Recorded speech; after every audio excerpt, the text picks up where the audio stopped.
महाराज जी, आपकी कृपा से और नाम करते करते 3 साल भी नहीं हुए, आत्म स्वरूप का बोध और ब्रह्म साक्षात्कार आपने करवा दिया महाराज जी, इसके लिए बहुत बहुत आभार महाराज जी। पर शरीर अलग पीड़ा और नेगेटिव ऊर्जा से युक्त हो गया है महाराज जी, कोई अपराध बन गया है क्या? बढ़िया है। आत्म साक्षात्कार के बाद निगेटिव महाराज जी, आत्म स्वरूप का बोध हो गया और ब्रह्म साक्षात्कार भी और निगेटिव अपराध बन गया, उसके बाद फिर डाउन अपराध। आत्म साक्षात्कार के बाद अपराध निगेटिव कहां बात कर रहे बच्चा? ब्रह्म भूता प्रसन्नात्मा न सोचति न कांक्षति समाज सर्वेषु भूतेषु मद भक्तिम लभते पराम। जो ब्रह्म बोध हो जाता है अखंड प्रसन्नता, और ब्रह्म बोध हो गया तो सर्वम खलमिदम ब्रह्म, न कोई अपराध न कोई निगेटिव विचार रह नहीं जाता। जैसे दीवाल घड़ी से हटा दो तो मिनट की सुई मिनट में, सेकंड की सेकंड में चल ही नहीं सकती। ऐसे जब ब्रह्म बोध हो गया तो अंतःकरण विचार शून्य हो गया, केवल ब्रह्म विचार, भगवत विचार। कैसी बात! अरे बच्चा, नाम जप करो, भगवान का सुमिरन करो, भगवान की शरण में रहो।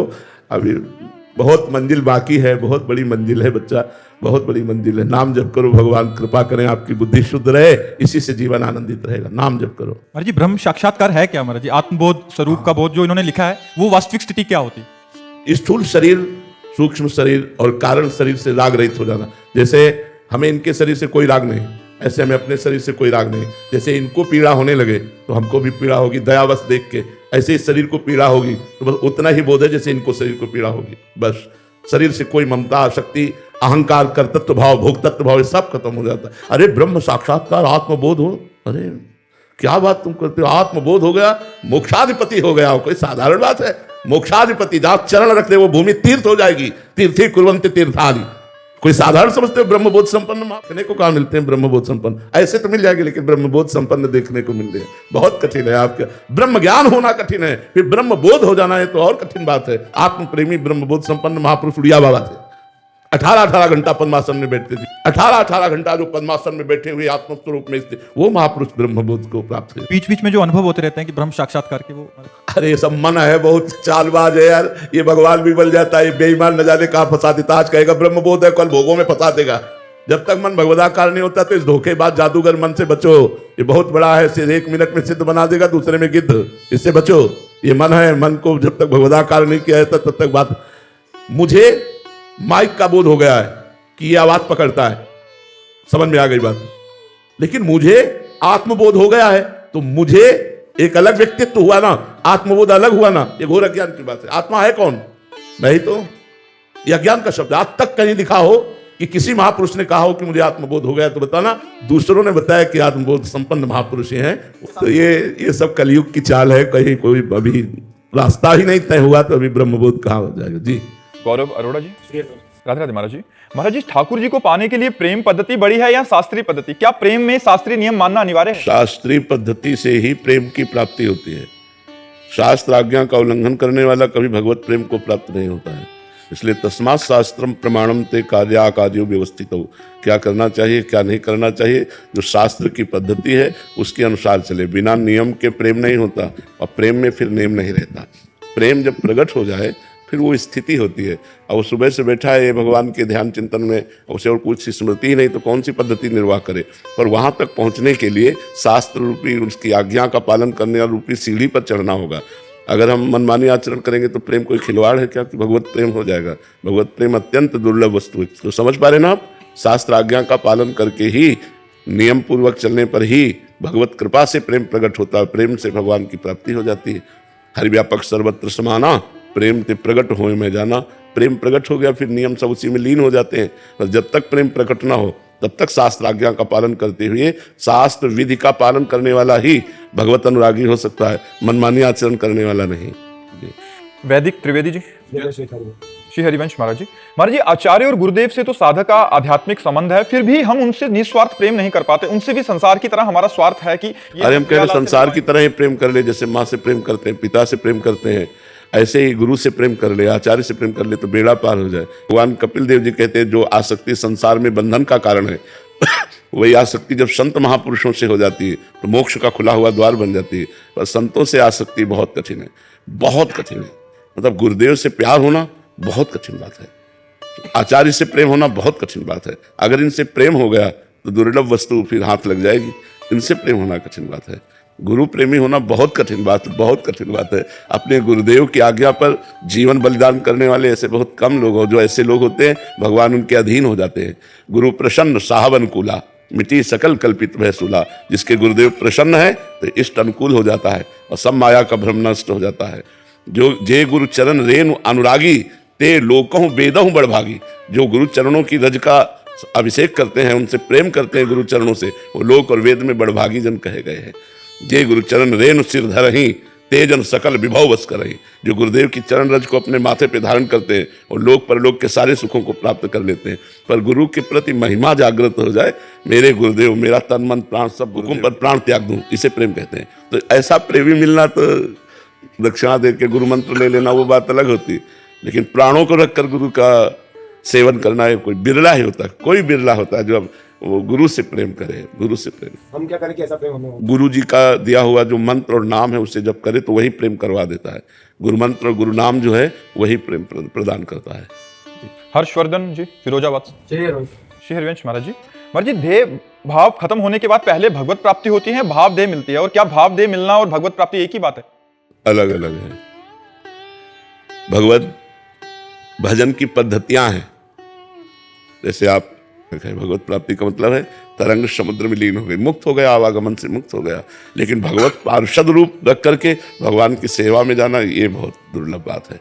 ये बिना आचार्य परम, इसलिए आचार्य हुए हैं जो चाहे राम उपासना करो चाहे श्याम उपासना करो, भगवान अवतार लेकर आचार्य रूप से आए और वही मंत्र वही उपासना देते हैं जिससे हमारा भाव बनता है और भाव से भगवत देह की प्राप्ति होती है। समझ लेना आप। महाराज जी, तो हमें प्रभु से भजन की मांग करनी चाहिए या फिर उनकी सेवा मांगनी चाहिए कि हमें भाव दे मिले और आपकी सेवा में जाए, या भजन मांगे प्रभु से? पहले तो भजन मांगना चाहिए कि हम आपका निरंतर सुमिरन करें।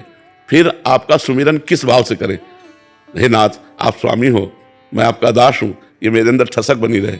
फिर हे नाथ मुझे वो देह प्राप्त हो जो मैं आपकी सेवा में निरंतर रह सकूं। क्रम है, पहले तो भजन करो जिससे शरीर संसार से वैराग्य हो और अनर्थों की निवृत्ति हो, फिर भाव आए और भाव फिर देह राग का त्याग करके भाव देह में आसक्ति हो जाए, फिर वो भगवान के धाम में जाकर भगवान की दिव्य सेवा में लगता है।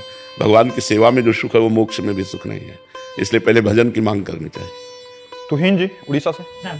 राधे राधे महाराज जी। महाराज जी आपके अंदर मुझे अपनी माँ के दर्शनों का भाव बनता है और आपके प्रति वात्सल्य रस का उद्दीपन होता है। महाराज जी क्या मेरा भाव ठीक है क्या? ठीक है, गुरु के प्रति ऐसा ही होता है। तुम्हें वो माता च पिता तुम्हें हो, तुम्हें वो बंधु से सखा तुम्हें हो, तुम ही मेरी माँ हो, तुम ही मेरे पिता हो, तुम ही मेरे भाई हो, तुम ही मेरे मित्र हो। जब ऐसा भाव आना तो वो कोई दोष नहीं है, अच्छी बात है, अच्छी बात है। क्योंकि गुरु अपनी कृपा रूपी वात्सल्य से हमारा पोषण करता है, तो माँ तो है ही हो, हमारी माँ है जिसने मुझे जन्म दिया परमार्थ का। माँ ने दिया, लेकिन परमार्थ का जन्म तो गुरुदेव की कृपा से हुआ। तो अब ये जीवन गुरुदेव का है, परमार्थ जन्म होता, नई दीक्षा लेने का मतलब होता नया जन्म। अब मैं अपने गुरु का हो गया हूँ, गुरु ही मेरी माँ है, गुरु ही मेरे पिता है, तो इसमें कोई दोष वाली बात नहीं है, अच्छी बात है। हम अयोध्या से। महाराज जी जैसे भगवान श्री कृष्ण भगवत गीता में उपदेश करते हैं कि शरीर रथ है, मन सारथी है और आत्मा रथी के रूप में नहीं, गलत गलत बोल रहे हो। शरीर एक रथ है, इंद्रियां इसकी घोड़ी हैं, मन घोड़ों की लगाम है और बुद्धि सारथी है। आत्मा इसमें विराजमान रथी है। अब समझ पा रहे ना? शरीर एक रथ है, इंद्रियां इसके घोड़े हैं, घोड़ों की लगाम मन है और मन रूपी लगाम बुद्धि रूपी सारथी पकड़े हुए है, और इसमें जो बैठा है रथी रूप से वो जीवात्मा है। क्या जानना चाहते हैं? महाराज जी वही प्रश्न का हेरफेर होने के कारण ही प्रश्न का उलझन थी कि यदि आत्मा की दृष्टि सदैव मन पर है तो फिर भी मन क्यों भटक जाता है? क्योंकि वो बीच में बुद्धि गायब थी। हाँ, वो सारथी पर बुद्धि नहीं गई। अगर ड्राइवर सही है तो गाड़ी सही मार्ग में जाएगी, और ड्राइवर सही नहीं है तो ठोक देगा कहीं ना कहीं। तो बुद्धि ड्राइवर है, सारथी है। वो मन रूपी लगाम को खींचे रहे और इंद्रियों के घोड़ों को सतमार्ग में लगाए तो आत्मानंद का अनुभव हो जाए, भगवदानंद का अनुभव हो जाए। यहां उल्टा हो गया है। घोड़े इतने बलवान हैं कि लगाम अपने आप वो ढीली करवा लिए, और बुद्धि इतनी बावरी हो गई है भोगों में कि वो छोड़ ही दिया लगाम। तो हमारी जो जीवन सारथी है वो बुद्धि है, और वो बावरी हो चुकी है, पागल हो चुकी है, क्योंकि वो भोगों का चिंतन कराती है, वो भोगों को ही सुख मानकर निश्चय कराती है। तो मन संकल्प विकल्प भोगों का करता है, तो भोगों में कहीं सुख और शांति है नहीं। सुख और शांति तो परमात्मा में है। जब तक हम भगवत चिंतन नहीं करते, जब तक हम सत्य मार्ग पर नहीं चलते, तब तक कुछ भी कर लो तुम प्रसन्न नहीं रह सकते, तुम खुश नहीं रह सकते। थोड़ी देर के लिए हर्षित हो गए, फिर शोकित हो जाओगे। तो हम अपनी बुद्धि को ये निश्चय कराएं कि एक सुख का स्वरूप, आनंद का स्वरूप, शांति का स्वरूप मात्र भगवान है, और हम जिह्वा से नाम जप करें और शरीर से अच्छे कार्य करें, और गंदा भोजन, गंदा पेय पदार्थ इनका त्याग करें, मदिरा मांस आदि इनका त्याग करें, तो हमारा सही मार्ग चल पड़ेगा। ज्ञान प्रकाश अवस्थी जी, नरवल। राधे राधे महाराज जी।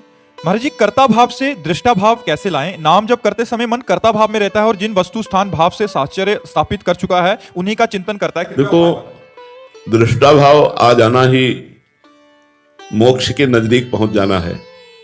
जो साक्षी भाव है, दृष्टा भाव है, बिल्कुल मोक्ष के नजदीक ही पहुंचा हुआ है। अब ये जब तक हम गुरुदेव की शरण में होकर उनके द्वारा बताए हुए साधन पथ पर नहीं चलेंगे, तब तक अहंकार विमूढ़ आत्मा करता हमिति मन्यते, ये अहम के बल पर मैंने ये किया, मैं ऐसा करूंगा, ये बात बनी रहती है। और जब भगवत भजन होता है, बिना भजन के नहीं होगा, बातों से दृष्टा भाव नहीं टिकेगा। जब भजन होता है भगवान का और हम भगवान की शरण में होते हैं, तो हमारे अंदर पवित्र ज्ञान प्रकट होता है। तब हम देखते हैं कि गुणानुगुण वर्तन्ते मनुष्या पार्थ सर्वसा, ये तो गुणों के द्वारा प्रेरित होकर शरीर चल रहा है, इसमें मैं क्या हूं? सतोगुण आया, अपना प्रभाव दिखाया, रजोगुण आया, अपना प्रभाव दिखाया, तमोगुण आया, अपना प्रभाव दिखाया। तो ये माया के गुणों से प्रेरित शरीर एक यंत्र की तरह, भगवान का यंत्रारूढ़ान मम माया, मेरी माया में जो चढ़े हुए यंत्र की तरह चल रहा है, मैं तो इसका करता नहीं हूं, मैं तो इसे देख रहा हूं, क्या हो रहा है ये मैं देख रहा हूं। केवल दृष्टा भाव होना बहुत कठिन बात है, केवल ये साधना से ही आ सकता है। इसलिए गुरु की शरण में होकर नाम जप करो और शास्त्रों का स्वाध्याय करो। योग वाशिष्ठ है, वेदांत दर्शन है, गीता जी है, इनका स्वाध्याय करो, नाम जप करो, पवित्र आचरण करो, पवित्र भोजन करो, तब धीरे धीरे धीरे धीरे शरीर राग नष्ट हो तो दृष्टा भाव जागृत हो जाएगा, साक्षी भाव जागृत हो जाएगा। पर ये लंबी यात्रा है। ये मतलब बताया नहीं कि दृष्टा भाव अगर परिपक्व हो गया तो मोक्ष के नजदीक पहुंच चुका है, वो तो मुक्त पुरुष होने वाला है। क्योंकि दृष्टा भाव जब तक है तब तक कोई बंधन नहीं है, और जहां कर्ता भाव आया वहीं बंधन हो जाता है। तो दृष्टा भाव मोक्ष के स्वरूप में ही स्थित होने वाला है। तो ये थोड़ा कठिन है, पर शास्त्र स्वाध्याय करके, सत्संग करके, नाम जप के द्वारा, पवित्र बुद्धि के द्वारा हम ऐसा देख सकते हैं। क्योंकि हम हैं, निर्लिप्त हैं, हम लिप्त नहीं हैं, लेकिन निर्लिप्त होते हुए भी हम लिप्त हो गए हैं। उसी को हमें छोड़ना है, उसी को दृष्टा भाव में, साक्षी भाव में लाना। जिसे आप दृष्टा भाव कहते हैं वो साक्षी भाव है। आप केवल देख रहे हैं, आप उसके साक्षी हैं, आप करता नहीं है। करता त्रिगुण माया के द्वारा कार्य हो रहा है। तो आप नाम जप कीजिए, शास्त्रों का स्वाध्याय कीजिए, संतों का संग कीजिए। वैभवी जी, गुजरात से। राधे राधे महाराज जी। गुरुदेव भगवान, आपके चरणों में दंडवत प्रणाम। गुरुदेव भगवान, हमारा प्रश्न है कि यहाँ पर एकांतिक वार्तालाप में एक बार उन्होंने, उनके मुख से एक बात निकली थी कि कामना भी करनी हो तो कामना को जीतने की कामना करो। उसका महाराज जी अर्थ क्या है? कि हमारे अंदर कोई कामना न रह जाए। हम भगवान से कामना करें, भगवान से चाह करें कि हे भगवान, हमारे अंदर कोई चाह ही न रह जाए, कोई कामना ही न रह जाए। क्योंकि सकल कामना हीन जे राम भगति रस लीन, जो भगवान की भक्ति रस में डूबना चाहे तो कामना का त्याग करना होता है। चाहे ब्रह्मबोध प्राप्त करना चाहे तो कामना का त्याग करना होता है। जब तक कामना रहती है तब तक अशांति, चिंता, शोक, भय ये घेरे रहते हैं। और जब निष्काम हो जाता है तो निर्भय, निश्चिंत, निशोक ये लक्षण जागृत होते हैं। इसलिए उन्होंने कहा था कामना भी करे तो कामना के त्याग की करे, कि हमारे अंदर हे भगवान कोई चाह ही ना रह जाए, कोई कामना ही ना रह जाए। जैसे देखो, बिना चाह के तुम्हें दुख प्राप्त होता है। कौन ऐसा है जो दुख चाह रहा है? सारे कार्य सुख के लिए ही तो किए जा रहे हैं, पर अनायास अपने आप हमें दुख मिल रहा है कि नहीं? ऐसे सुख की चाह ना करो, अपने आप सुख मिलेगा। जो आपके भाग्य में है, नियति में जो निश्चित हो चुका है वो सुख मिलेगा।